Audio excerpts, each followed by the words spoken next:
The internet is currently obsessed with the Stop Killing Games movement, and for good reason. It's one of those rare moments where gamers across platforms have actually united to push back against the aggressive, short-sighted business practices of major publishers. But not all of the drama has come from inside the house, because while most of the gaming world was busy demanding basic consumer rights, one developer, Pirate Software's Jason Thor Hall, managed to get himself buried under a mountain of backlash after weighing in on the campaign with a take that, let's just say, didn't land. His criticism of the movement quickly spiraled into a PR disaster. He was accused of misleading the public, using the cause to quietly serve his own interests, and delivering it all in a smug, condescending tone that rubbed people the wrong way.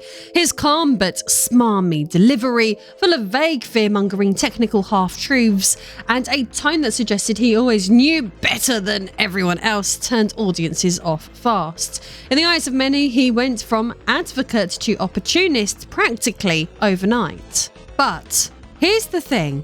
This wasn't the first time Thor's behaviour sparked backlash.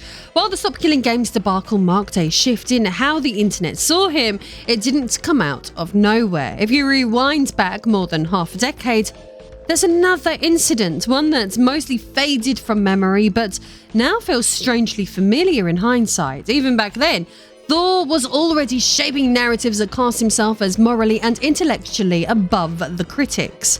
The only real difference, he wasn't famous yet, so the spotlight moved on quickly. But now, with his online persona fully formed and the mask long since slipped, it's worth revisiting that forgotten drama, the one where Thor picked a very public fight with game theory, and viewed through the lens of his much more recent controversies. What once seemed like just another indie dev tantrum now reads as something much more calculated. I'm Lady Decade, and this is the time that Pirate Software tried to cancel game theory. Modern gaming is an absolute mess. Bloated budgets, live service trash, and Ubisoft still somehow churning out the same old rubbish in different hats every year. But thankfully, not everything in the industry is rotting from the inside out, because if you know where to look, you can still get your hands on genuinely brilliant games without selling a kidney. I've got huge discounts right now on all of the must-play titles from the last 12 months. We're talking Cellerblade, Expedition 33, Black Myth, Wukong, and even the jaw-droppingly gorgeous Wu Chang Fallen Feathers released this week. So, if you're tired of AAA garbage and want the good stuff without breaking the bank, click my links down below. Jason Thor Hall wants to be seen as the wise indie developer, the honest man in a dishonest industry, the guy with the answers. But time and time again, he's shown us, or at least many believe, what he really is. A charlatan with a chip on his shoulder who manufactures contrarian viewpoints for clout and doubles down at the moment anyone asks follow-up questions. Back in 2019, Pirate Software was still relatively niche, best known for his in-development game Heartbound and his candid live streams about game development. Thor had built a small but loyal following on Twitch and YouTube. At the time, he was more of a behind-the-scenes figure in the indie scene, a developer sharing tips, frustrations, and progress updates rather than the internet personality he's become today. His influence was growing, but he hadn't yet entered the broader public consciousness or sparked the kind of backlash we've seen in more recent years. Which is why when YouTube mega channel Game Theory spotlighted his tiny indie game, you would think that was his lucky day. To put that into perspective, I've personally been paid four-figure sums on my own humble little channel to produce dedicated videos about specific games. So getting that level of exposure for free from a channel as massive as Game Theory would have been nothing short of a godsend. We're talking about a YouTube juggernaut with millions of subscribers, industry reach, and algorithmic weight most indie devs could only dream of. For a small developer like Pirate Software, this wasn't just a shout-out. It was a golden ticket, and How did he respond? Jason Hall publicly criticised MatPat and the game theory team, accusing them of exploiting his work for profit without proper credit. He argued that their video misrepresented his game, leaned too heavily on Undertale comparisons, failed to include a link to Heartbound, and even misspelled his studio's name. While he didn't literally accuse them of stealing, many took his tone and framing to imply that kind of exploitation, especially as he positioned the issue as part of a wider trend of large creators taking advantage of indie developers. Rather than celebrate the exposure, Thor escalated the moment into a full-blown controversy, one where he cast himself not as a developer caught in an oversight, but as the righteous victim of YouTube exploitation. And Twitter, being the free-range nonsense farm that it is, gobbled up the story without a shred of critical thought. No fact-checking or context, and absolutely no grasp of how YouTube SEO even works, but really, what else could you expect? This was the pre-community notes era, a time when whoever shouted the loudest got to rewrite the facts, and in that noise, plenty of internet users found it easier to root for the underdog they barely knew, rather than the massively successful brand-safe MatPat. Thor had built a textbook David versus Goliath narrative, and people lapped it up. Let's be honest here, MatPat was an easy target. He's clean-cut, media-trained, brand-friendly, and for some viewers, about as emotionally resonant as a tax form. He represents everything people instinctively distrust about polished, successful content creators, appearing about as relatable as Elon Musk in a mankini riding a rocket to Whole Foods. He's the guy who made 1,000,000 Five Nights at Freddy's videos, not necessarily because he loved the series, but because the SEO potential was too good to pass up. Each one a 20-minute monetized lore spiral with a VPN ad and 1,000,000 engagement tricks slapped in the middle. Just make sure all of the preteens hit subscribe. Here's a true algorithm goblin, if there ever was one. So when Thor threw out an accusation, even a flimsy one, people didn't just believe it. They wanted to believe it because siding with Thor felt like sticking it to the man. It meant choosing scrappy creativity over corporate polish, or raw authenticity over cold algorithmic optimization. MatPat would emerge from this burial thoroughly ravaged by the internet and its schadenfreude, but in my opinion, at least, this wasn't a scandal, it was a hit job. And over the next few minutes, I'm going to show you exactly how it happened, how Jason Hall misrepresented what was done, played the public like a fiddle, and looking back through the lens of his more recent controversies, arguably built a career out of pretending to be the one under attack.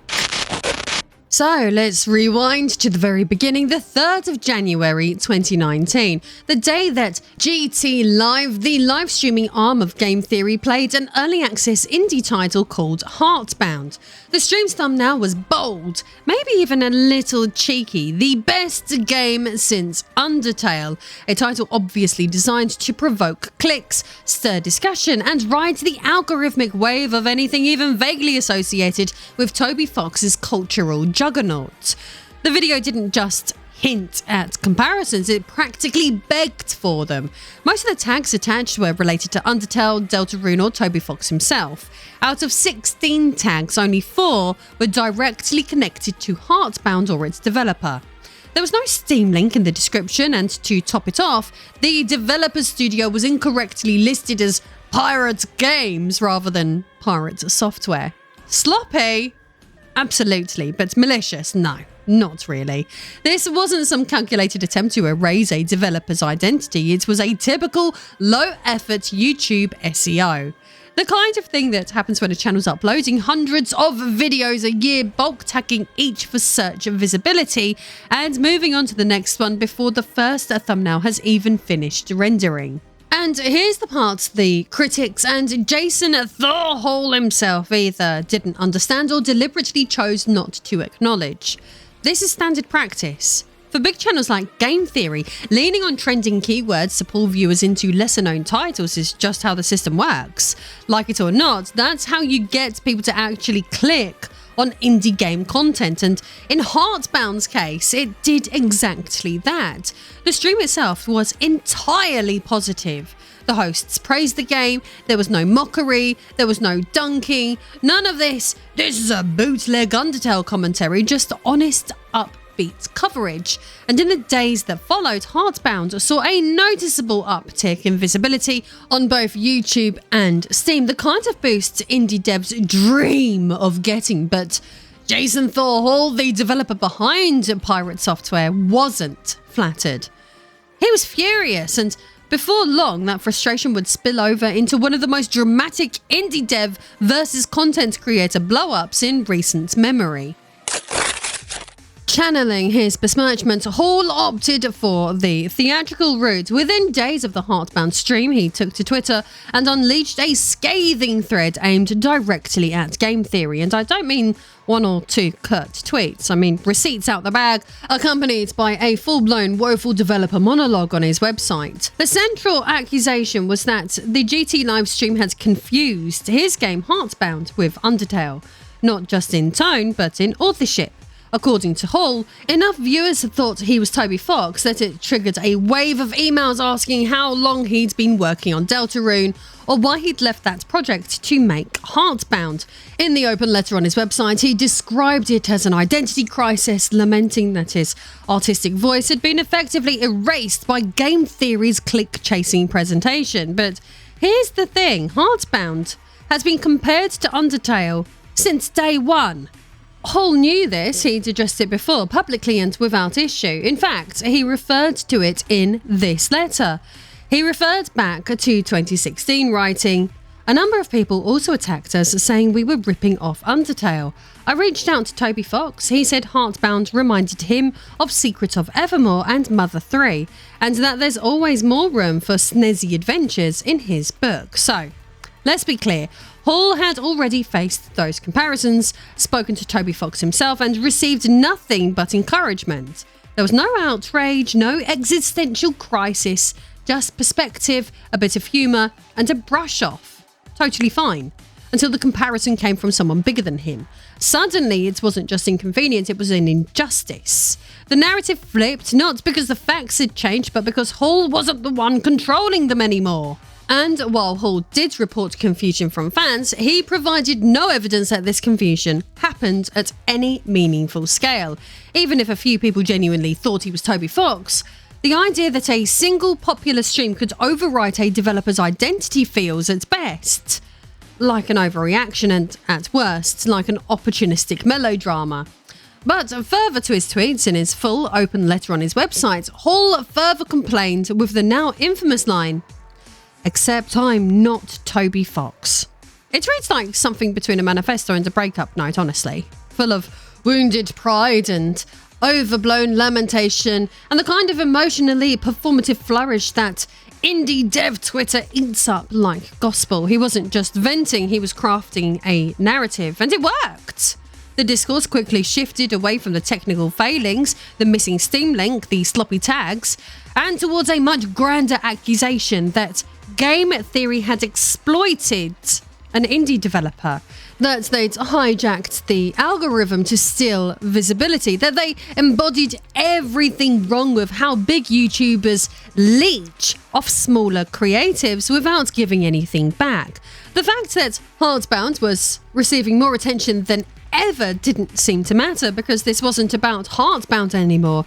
It was about power dynamics, about how big YouTubers allegedly crush indie developers, and about how algorithms commodify art, about how exposure without permission is somehow theft. At least that's how Hall framed it, and with no pushback, no fact-checking and no context, Twitter lapped it up, and as with all modern internet drama, the spectacle was just getting started. It wasn't long before the backlash snowballed, and then, just when things were starting to cool down, in dropped the last person you'd expect to fan the flames, Toby Fox himself. creator of Undertale, the game that inspired half the thumbnails on YouTube and the other half of Twitter's moral discourse. In a rare public call-out, he reply tweeted to Hall's and MatPat's thread and took aim directly at MatPat, stating that game theory should have at least linked to the game that they were streaming. His exact words were, "You should link to any game you play. Creators need all the help they can get. And think carefully if you're misleading your audience with your title and description. You went too far this time." That one tweet from Toby turned a petty indie spat into a full-blown internet moment, because when gaming's soft-spoken wunderkind tells the internet that someone has gone too far, the internet doesn't ask questions. It just grabs pitchforks. And that's exactly what happened. Legacy gaming outlets jumped on the drama like it was a new E3 leak. Twitter lit up with dunk threads, memes and pile-ons from people who'd never watched the stream and didn't care about context. But it didn't matter. Toby Fox had spoken, and back in 2019, Twitter was still the land of zero fact-checking and maximum emotional knee-jerk. If someone said you'd done wrong and that someone had enough clout, then guilty you must be. Suddenly, game theory, long seen as quirky but harmless, was being reframed as exploitative, arrogant and out of touch with the very indie scene it's so often celebrated. And MatPat, he went from awkward video essay guy to symbol of corporate YouTuber evil practically overnight. Under pressure, he responded. First, defensively, blaming the oversight on his team and insisting that they usually didn't link to games during streams. That didn't go over well, so he tried again. The title and thumbnail were changed, a Steam link was added to the description, and a more formal apology followed soon after. But even with all that, something didn't quite sit right. Because let's be honest, how many YouTubers don't link the games they play? Loads! It's not ideal, but it's common. In fact, it was practically standard practice for large channels at the time. So why did this particular stream ignite such a fierce reaction? Why did this moment, this game, this creator get treated like a moral scandal? Because from the outside, it looked like the usual rules suddenly didn't apply.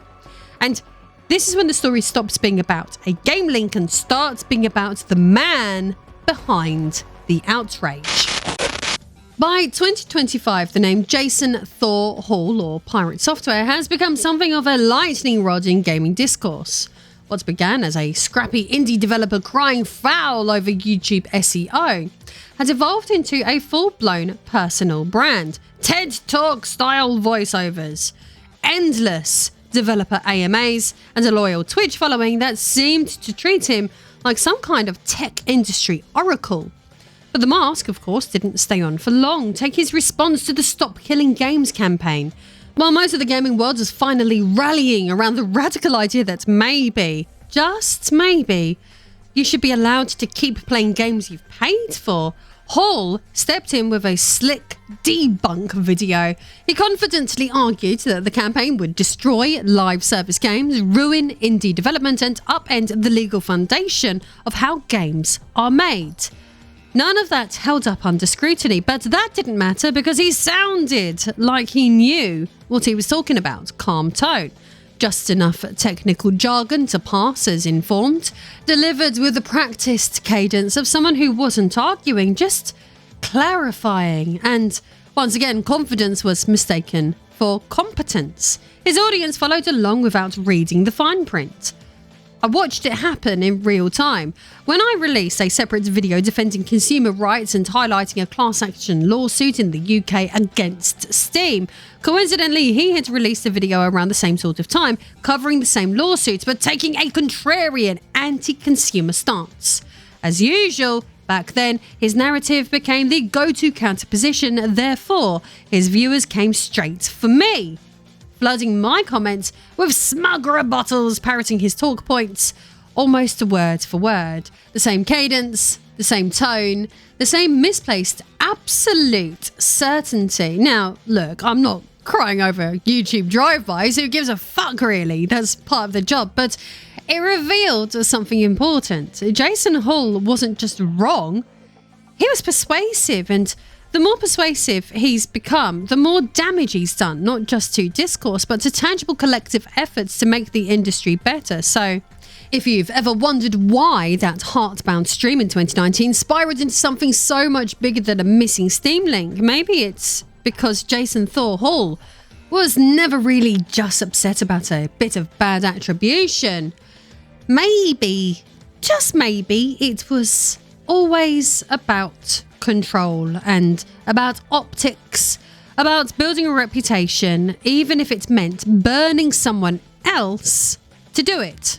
When it comes to Stop Killing Games, Hall's attempt to derail the conversation ended up doing the exact opposite. His debunk video didn't silence the critics, it ended up supercharging them. Viewers fact-checked him, dissected his arguments, and ultimately gave the campaign more visibility than it had ever received on its own. Classic Streisand effect. However, back in 2019, when Hall claimed that GT Live's Heartbound stream had confused the public and damaged his identity as a creator, the internet instead came to his defense. And the result was even more free viral marketing than even MatPat had directly contributed by speaking positively about his game on his massive platform. Instead, now self-positioned as a victim of game theory rather than the beneficiary that he really was, he received a deluge of public sympathy and a bigger spotlight on his game than most indie developers could ever dream of. In both cases, we can now look back and see the same pattern repeat. Play the victim, mislead the public, reap the exposure, and refuse to take any real responsibility. Because if there's one thing that Jason Thor Hall understands better than most people in the industry, it's that controversy sells, especially when you can frame yourself as the misunderstood underdog at the center of it. And every time someone else gets scorched to keep his brand warm. At this point, it's hard to pretend that any of this is a coincidence. The Heartbound drama, the Stop Killing Games smear, the smug just asking questions, rebuttals delivered in that whispery TED Talk cadence. This isn't a series of misunderstandings, it's a pattern, a method, and depending on how generous you're feeling, maybe even a business strategy. Look closer and you'll see it, a carefully curated persona built not around indie games, but around control. Control of the narrative, the tone, the framing, and the outcome always. Hall isn't content with making a point, he has to own the context around it. He has to make sure that everyone who disagrees doesn't just sound mistaken, that they sound illegitimate. This is the same developer who once claimed he had to relearn how to speak after a mysterious health event, only for many to note that his voice now sounds suspiciously much deeper, which he explained away as being a second puberty that apparently men go through. Yeah, doctors told him that apparently. I'm sure we all know loads of men who go through second puberty and suddenly sound like IT Barry White, which, to be clear, would be completely fine if he hadn't spent years building his brand on being authentic. Claiming this new voice isn't performative comes across as laughable. Anyway, as for Heartbound, which entered early access in 2018, it still hasn't seen a full release. 7 years later, development updates have slowed to a trickle, but his Twitch streams, they remain daily, polished and uninterrupted. Then there's the OnlyFans incident, another flashpoint where Hall was part of a public drama where he accused others of misrepresentation after being called out for his poor sportsmanship, deserting teammates and costing them permanently their high-leveled characters. Whether it's YouTube drama, preservation debates or MMO pylons, the story stays the same. He punches down, he dodges accountability, he cloaks his rebuttals in soft-spoken confidence and technical jargon, just enough to convince his audience that anyone pushing back must be either angry, stupid, or both. Because for Pirate Software, it's never enough to just make a point, he has to own the point. He has to control the language around it, and if that means manipulating the story in real time, so be it. There's not a personality quirk, it's the product. Jason Thor Hall's image has been meticulously constructed to disarm critics, cultivate loyalty, and keep the spotlight exactly where he wants it. On him. Now, let's be fair, MatPat didn't handle this perfectly. The stream had sloppy tagging, no link to the game, and when he was called out, his first response wasn't exactly PR gold. It came off as defensive and passive and weirdly corporate. The kind of reply that reads like someone's being told what to say by a manager rather than speaking as a person. And this is crucial. Once a backlash gained traction, he fixed it. The title and the thumbnail were changed.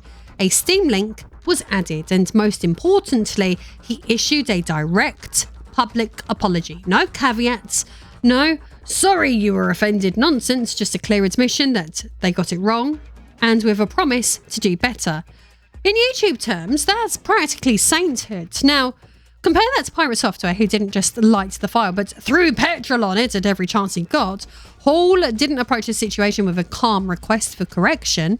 He escalated it into a crusade about artistic identity and systemic exploitation, and then quietly exited the stage the moment the outrage stopped benefiting him.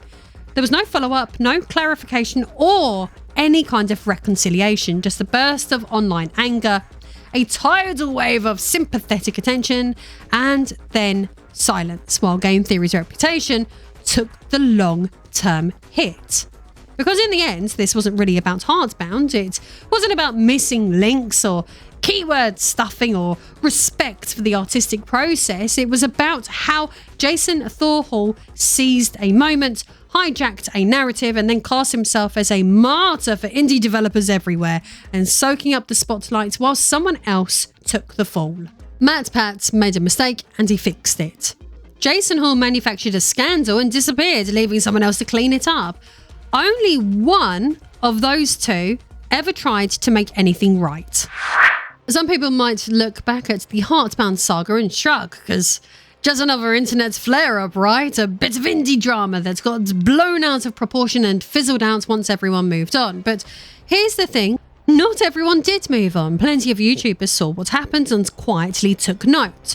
After all, why risk showcasing an indie game when the reward could be dogpiling, harassment and accusations of exploitation, or because someone forgot a hyperlink?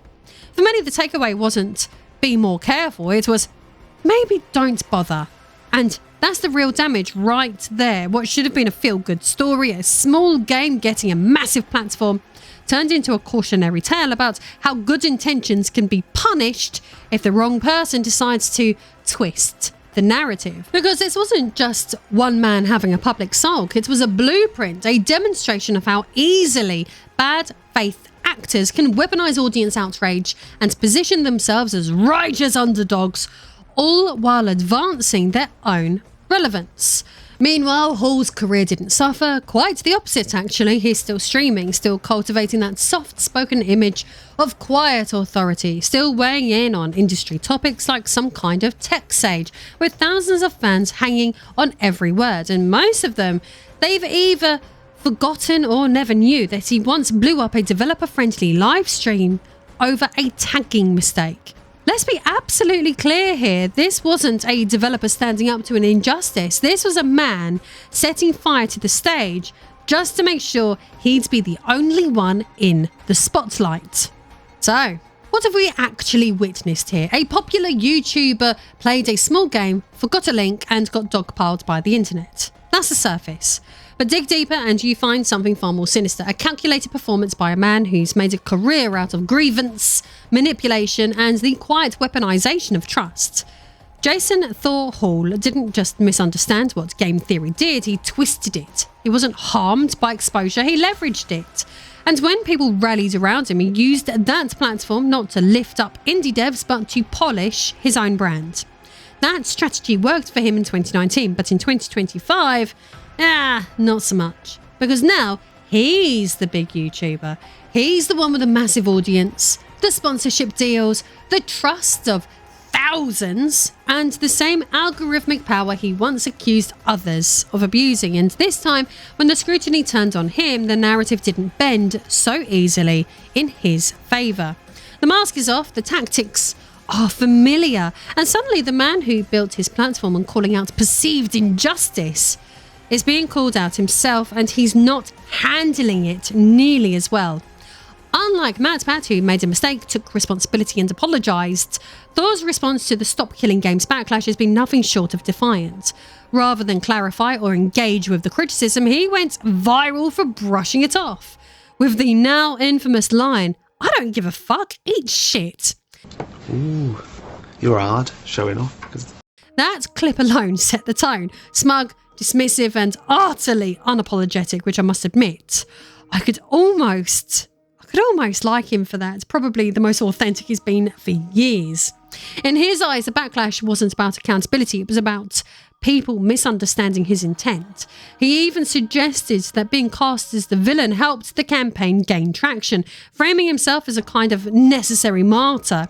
Even as his subscriber counts plummeted by over 100,000 in just a few weeks, is actually around like 200,000 now. Altogether, it paints the picture of a man completely unwilling to back down, not because he's principled, but because the persona won't allow it. And that's the real warning here. The lesson isn't don't criticize big creators, it's be wary of the ones who turn every disagreement into a morality play where they're always the underdog, especially when they start narrating their own victimhood before anyone else even presses record.